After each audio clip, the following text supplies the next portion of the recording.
Vous avez des vacances, choisissez une organisation. Alibert.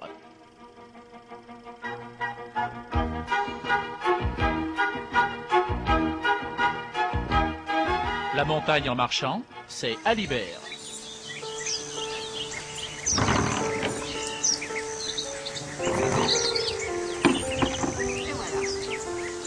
J'ai rencontré Philippe pendant mes études à Saint-Étienne et j'ai découvert avec lui un petit peu plus la haute montagne parce qu'il était déjà aspirant guide. Lui, avec un seul rêve, il faisait des études de mécanique, mais ça le gonflait un peu. Donc son rêve, c'était vraiment de vivre du métier de guide.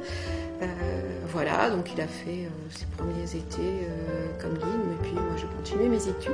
En tout cas, je suis à peu près sûre que sans la dimension humaine, l'entreprise ne serait pas ce qu'elle est aujourd'hui, parce que je crois que Jeff, Jean-Luc, ont d'abord des relations de travail, ils sont devenus des amitiés très fortes, et sans eux, Alibert ne serait pas Alibert aujourd'hui. Donc je crois que tout est lié en fait, hein, c'est vraiment très, très lié tout ça.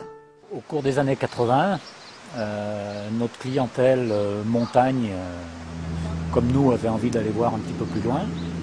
C'est à cette époque-là qu'on a commencé à faire quelques voyages. Donc des voyages qui sont devenus classiques depuis. Les premiers, ça a été le Kilimandjaro, le Pérou et le Népal, les trois premières destinations du trek. La transition fondamentale du guide de haute montagne pour aller ailleurs et en faire son métier, ça a été quand même le désert. C'est-à-dire un milieu minéral, un milieu sauvage, un milieu d'aventure. Et ça, aussi bien Philippe que moi, on y est allé très tôt. Je dirais que tout au début, le rêve, c'était celui de vivre du métier de guide de haute montagne.